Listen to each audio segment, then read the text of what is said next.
Président de la République, son Excellence Bassirou Diomaye Faye, tous mes respects et ma plus haute considération. Président, conseiller technique yi nga xam ne ñoo la wër naan la defal li ci mbay mi defal li ci sàmm ji defal li ci éducation bi defal li ci infrastructure bi defal li ci transport bi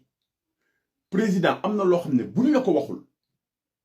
di nga am ay jafe-jafe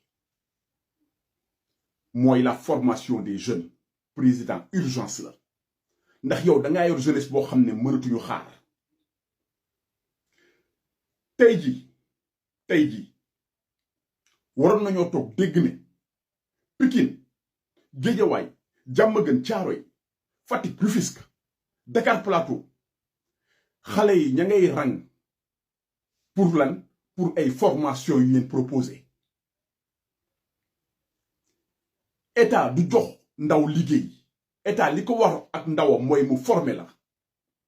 maanaam mu jàngal la napp ne la nag léegi demal nga uti jën loolu mooy rôle état ci jeunesse am li ñuy xaar ci état mooy mu former les jeunes te loolu urgence le président son excellence loolu mënatul xaar président tegal ay pôle de formation dans les 4 coins du Sénégal tegal fu ne ay pôle de formation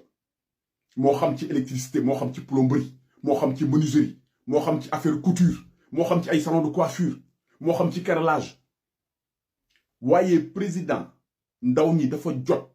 mais rapidement ñu jël leen en charge rapidement ñu xool seen préoccupation taxaw ci loolu urgence la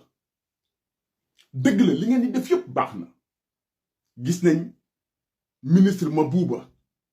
nekk tout le temps sur le terrain ñu koy jaajëfal te du moom rek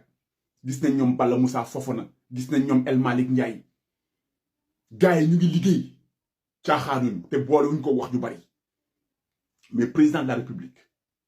gis nga ndaw ñi mooy urgence bi président pôle de formation yi gaaw leen rapidement ngeen teg ay pôle de formation gis nga France boo amul liggéey dafa am ay pôle yoo xam ne dañ leen di wooye ay pôle emploi da ngay dem nga ñëw ñu ne la lan nga mën bu dee da nga ne man électricien la ñoom ñu mettre la en rapport ak ay entreprise pour ñu recruter nga liggéey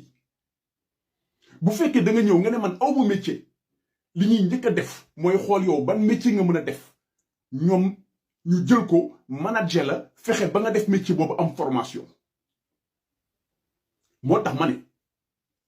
tey jii déjà waroon nañu gis ndaw ñi commencé rang ci pôle de formation yi pour ñu jël leen former leen tey parents yi loolu la ñuy xaar ci état ne état de jàngal na sama doom électricité état de jàngal na sama doom menuiserie état de jàngal na sama doom carrelage loolu président képp ku la waxul ne loolu mooy urgence bi képp ku la waxul ne loolu mooy priorité des priorités président dina la andil ay jafe-jafe te du yàgg ndax ñun dañoo nekk ci biir ndaw ñi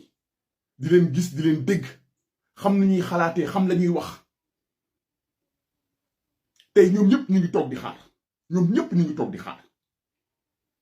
li ñuy xaar xam nga mooy lan mooy état former leen jàngal leen métier ndax métier boo ko amee foo dem ci àdduna bi mën ngaa liggéey kon di wax son excellence le président Bassirou Diomaye Faye lii mooy priorité bi ndax ndaw ñi ñoom ba léegi ñu ngi toog di xaar y aura pas de miracle y aura pas de solution miracle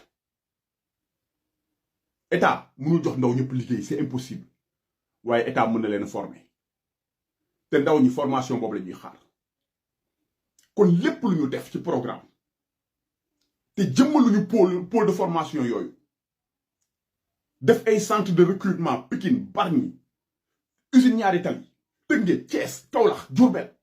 Fouta Ziguinchor ay centre de recrutement ndaw ñëpp dem rang ku ci nekk boo ñëwee ñu jël sa dossier enregistré la orienté la yóbbu la formé la loolu la ñuy xaar